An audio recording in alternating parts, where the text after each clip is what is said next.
Let's head over to the ReliaQuest Bowl. Alabama squaring off against Michigan. Two teams. I don't know if you want to say they're not trending in the opposite direction, right? But Alabama disappointed, right, with how the season ended. Michigan, right? Not only did they get to beat Ohio State, and a lot of those players get to end their careers, with a win against Ohio State. 4-0 against Ohio State. How about that? Yeah, that senior class, that's crazy. And then you propel yourself into a bowl game, right? And unfortunately, you got a tough matchup, right? Alabama is favored by 13.5 in this game, and I think for a very good reason. Okay.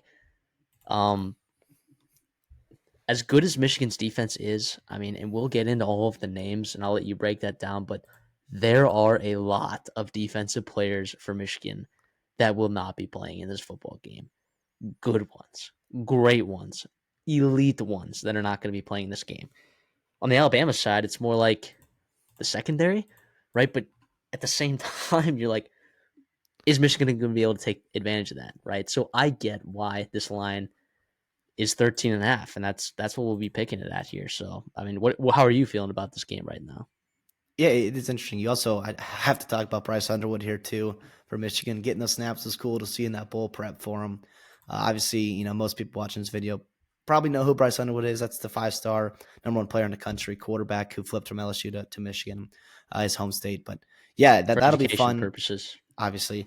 And so we'll see him probably more next year, not in this game here. And it's going to be Davis Warren, we believe, for quarterback from Michigan. Been a revolving door there all season long, trying to find the right spots. You get a win against Ohio State, in my book, I feel like you've earned the right to go out there and lace up the bootstraps against Alabama in the bowl game. But yeah, so we got some opt-outs for Michigan here. You talked about the stars on defense. Stars. We're talking like first-round pick caliber players. Mason Graham, probably a top 5 pick. You've got Kenny Grant at defensive tackle again, another defensive lineman, Josiah Stewart, and you've got Will Johnson, the cornerback, probably the best cornerback in the country when healthy. Yeah, I'll leave it right there. Potentially, regardless, though, those Debatable, but guys sure. brutal in that. And now we get to the offense here, an offense that struggled all year long. And now you're missing your tight end who's been hurt for a little bit, right? Now you've got the cover athlete of NCAA 25, Donovan Edwards, who's their backup running back. They're starting running back, Khalil Mullings. He's opting out as well. You've also got your left tackle, Miles Hinton, as well. Holy cow. So who's left, right? You're, you're, you're looking at, and also, by the way, I'll go to the portal here too. So you've got, And your backup left tackle, your too? backup left tackle, Andrew Gentry, Yep. who I would have loved to get. I think he'll be fine for BYU. I think he'll be fine for BYU there. Your center, who's played 300 plus snaps, into your offensive line, kind of swing guy, Dominic Gaitis as well. And then I think your best wide receiver, Tyler Morris, is in the portal, as well as your punter. Although I don't know if he's actually the starter or not, but I just see that in there. Regardless, though, not that it really makes a huge difference. Although we've seen in this bowl season like some bad punts. Regardless, though, you're gonna have to be really, really creative at offense coordinator who's not Kirk Campbell, right? If you are a Michigan Tommy fan who just Tillman did start, by the way. so Punter. yeah, your punter's gone too. You got to figure. Although I'm sure Michigan has somebody on that roster and that campus that can punt. Regardless, though, you also missing or you fired really your offense coordinator Kirk Campbell. It's going to be in the interim, guys. Going to be your tight ends coach Steve Kesula, who's been very good, obviously developing Colson Loveland and others. Marlon Klein as well, who's been a nice step up, next man up kind of guy. But boy, oh boy, I mean, what's left, man? It's going to be tough. It's going to be some new faces, I think, at some certain skill position spots. An offense that's been limited before kind of gets even more limited. But I like Benjamin Hall at running back, right? He's 5'11", 235 pounds. Freaking love that for Michigan there. They will probably lean on the run, the quick passing game with Samaj Morgan like they've done all season. But yeah, it's going to be a difference. I talked about spring game, spring game feel right earlier in this episode, and it feels kind of like that for Michigan and even Alabama as well. Yeah, but if you have Jalen Milroe in this game, if you remove those athletes from Michigan, right, Jalen Milroe can absolutely take over a game on the ground. 100%. I also think it's funny too, and maybe this isn't the time to talk about, but like wasn't Kirk Campbell like the quarterback guru, like for JJ McCarthy? Like this sounds like I don't know. I think Sharon Moore might be in a little bit of trouble, guys. That's all I'm gonna say. I think he's trying to point fingers. But anyways, uh, yeah, so you're missing a lot on the defensive side of the ball for Alabama. But again, we talked about the offense maybe not being great for Michigan, maybe not be able to take advantage of it. Alabama has talent, at on offense. They really do, right? I mean, you lose Justice Haynes, not a big deal because Jam Miller's probably been better. And you got other guys there in that running back room. The wide receivers, I mean, what they pretty much look the same except no Kendrick Law, Kobe Prentice, who like Bama fans are you really that upset? I mean, Kendrick Law, like you love the potential in that spot there, for the future, but the reality is like, come on, you're pretty in a good spot there. So Well, and yeah, Law's a great guy, and also he does like dirty things for him. When I say dirty things, I mean running the ball, jet sweeps, touches. That sounded wrong, but he's a good guy to crazy. have in your room. But yeah, Prentice, Henderson, Odom, all highly rated recruits that have not lived up to their potential at Alabama yet. Does that mean they have? They're not going to at their new scores, not necessarily, but it's just interesting. Yeah, I'll take Bama and I'll lay him. I'll lay 13 and a half. It's close to being a best bet. I just there's a lot of volatility when Jalen Monroe is your quarterback, so I'm staying away from the bet perspective. But we always pick on our show every game, right? So I'll take Bama minus 13 and a half.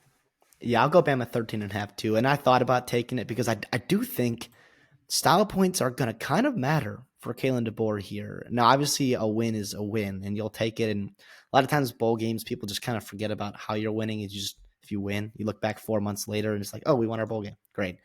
But I do think in this case here, trying to build momentum, maybe calm the Alabama fans for not necessarily making the playoffs or not making the playoffs. I think style points could matter, and I also think it's a good litmus test. Not litmus.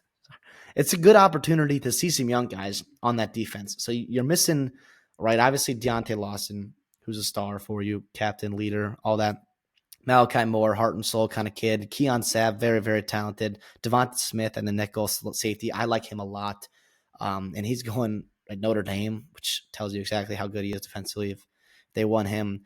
As well as, a couple other guys hurt. I don't know. Count me interested to see a couple of, highly rated guys you're going to be playing, right? You've got King Mack from Penn State. You've got Red Morgan, the young kid. Justin Jefferson was a highly rated JUCO kid. And at the cornerback position, Xavier Mincy, right? Is he going to be ready to play for you? Cornerback nickel, he's kind of moving around, but we'll see what happens there, especially with Mbakwe moving over to wide receiver and that whole debacle there and that just craziness of the offseason of college football in 2024.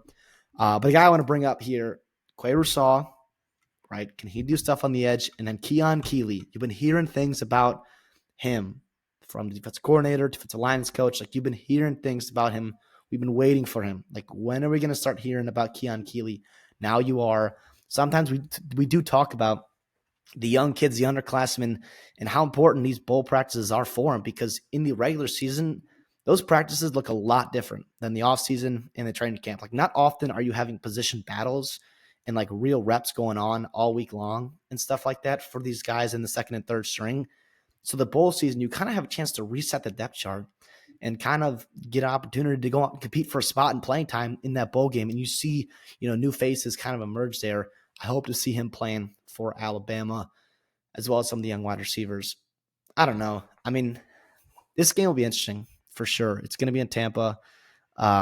New Year's Eve, obviously this is important. Two big time brands. So obviously I'm sure the ratings will do just fine, but it is a shame that you've got so many guys from Michigan that are opting out because that team, obviously we know how talented it is. They just beat Ohio State and all that did happen. But yeah, I'm with you. I think Jalen Monroe.